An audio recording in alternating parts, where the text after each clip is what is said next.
warahmatullahi wabarakatuh. Alhamdulillahi rabbil alamin wa bihi nasta'in wa ala umuri dunya waddin. Assalatu wassalamu ala asyrafil anbiya'i wal mursalin sayyidina wa maulana Muhammadin wa ala alihi wa sahbihi ajma'in. Amma ba'd. Alhamdulillah wa syukurillah. Puji syukur senantiasa kita panjatkan kehadirat Allah Subhanahu wa Ta'ala atas segala bentuk karunia, rahmat, taufik, dan kebahagiaannya, sehingga kita dapat berkumpul dalam acara yang insya Allah barakah ini.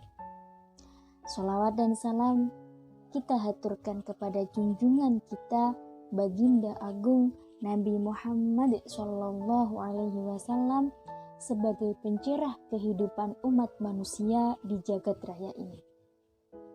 Hadirin rahimakumullah. Allah Maha Kuasa dan Maha Mengetahui, pada hari yang penuh berkah ini tiada kata yang paling utama diucapkan kecuali kalimat takwa. Bertakwalah kepada Allah Ta'ala dalam setiap waktu dan detik, dalam setiap keadaan dimanapun berada, atau ketika dalam aktivitas seperti biasanya, semuanya disandarkan kepada Allah dengan kekuatan iman dan bertakwa kepada Allah.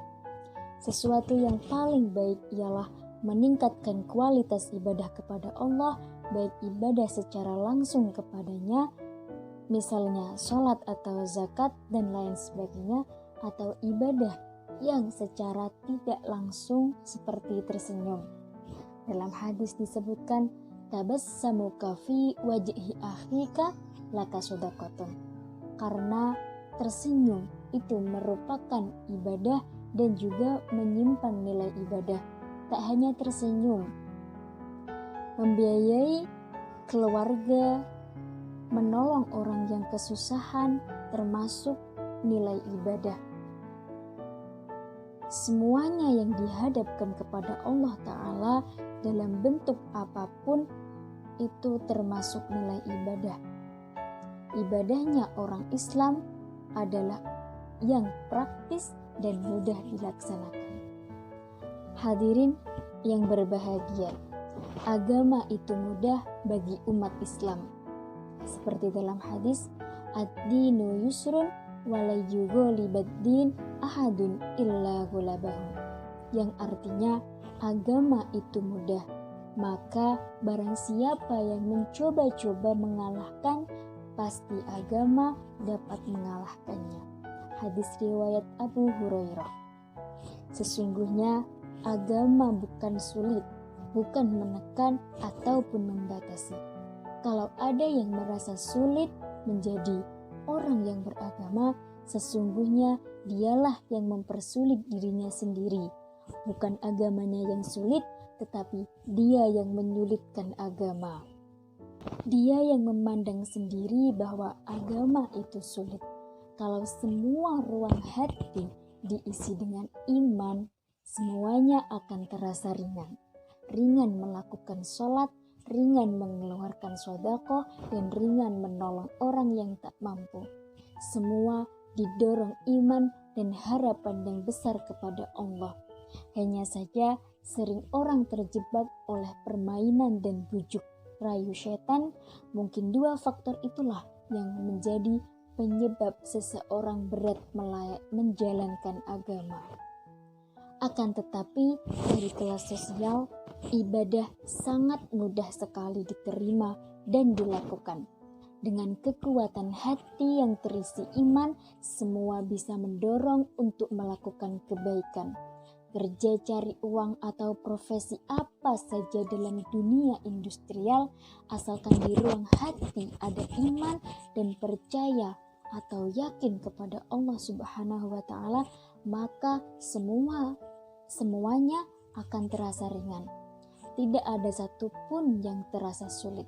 Allah sudah jelas mensinyalir dalam Al-Quran, setelah beribadah sholat di masjid misalnya, atau setelah menyelesaikan sholat Jumat, bertebarlah ke bumi untuk mencari rezeki. Dalam firman-Nya, A'udzu billahi minasyaitonir rajim. Bismillahirrahmanirrahim. Fa idza qudiyatis shalah fantashiru fil ardi wabtaghu min fadlillahi wadhkurullaha katsiran la'allakum tuflihun. Yang artinya, maka ketika selesai menunaikan sholat, fantashiru, bertebarlah kalian semua fil ardi, di muka bumi ini, dan carilah rizki kepada Allah sebanyak-banyaknya. Semoga kamu memperoleh keberuntungan. Quran Surat Al-Jumu'ah ayat 10. Hadirin rahimakumullah, dalam kehidupan sosial masyarakat perlu adanya usaha dan kerja keras. Tanpa usaha tidak bisa berbuat apa-apa di tengah perkembangan seperti sekarang ini. Islam tidak melarang bekerja, asalkan bekerja diletakkan sebagai memenuhi kebutuhan yang diperlukan. Ingat firman Allah, la yukallifullahu nafsan illa wus'aha, yang artinya Allah tidak membebani suatu beban kecuali menurut kemampuan seseorang. Quran Surat Al-Baqarah ayat 286. Kalau ditransfer masalah ekonomi, setiap manusia memiliki kemampuan dan Allah akan memberikan sesuatu sesuai kemampuannya. Lalu berusaha sesuai kemampuan. Kalau selesai sholat, bertebarlah ke bumi untuk mencari rezeki, bekerja, dan lain sebagainya. Islam tidak melarang itu, tetapi dalam ayat selanjutnya harus tetap ingat pada Allah. Rezekinya orang ketika bekerja adalah mengingat Allah, mengembalikan semua persoalan kepada Allah. Allah yang menghendaki dan membuatnya. Tiada kekuatan, tiada skill daya, profesi, kegiatan dan pekerjaan kecuali antara kekuatan dan kehendak Allah. Inilah imbas atau akibat dari iman yang mendalam. Sesuatu pekerjaan apapun yang disandarkan kepada Allah pasti ada nilai ibadahnya dan pasti akan merasakan kenikmatan ibadah di sela-sela pekerjaannya.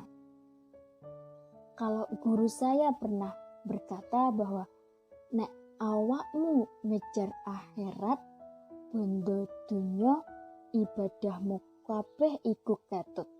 Tapi nek awakmu ngejar dunya, akhiratmu ora mesti ketut.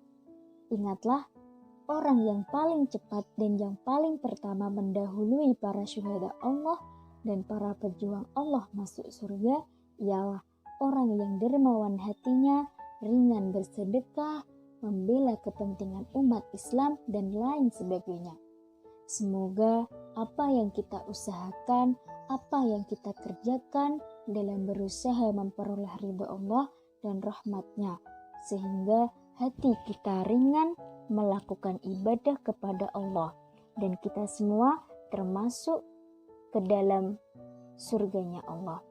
Marilah kita sama-sama berdoa kepada Allah agar kita tidak terjebak dalam permainan dunia, tidak terjebak dalam lingkaran pekerjaan dan kejenuhan yang mendalam. Melainkan ketika kita keluar dari setiap usaha masih dalam keadaan hati yang segar dan penuh dengan hiasan iman, sehingga besok tidak kehilangan semangat untuk menunaikan tugas-tugas maupun ibadah lainnya. Cukup sekian dari saya. Apabila ada tutur kata yang kurang berkenan di hati, saya mohon maaf yang sebesar-besarnya. Semoga apa yang saya ucapkan tadi memberikan manfaat kepada pendengar semuanya. Terima kasih. Syukron ala ihtimamikum. Wassalamualaikum warahmatullahi wabarakatuh.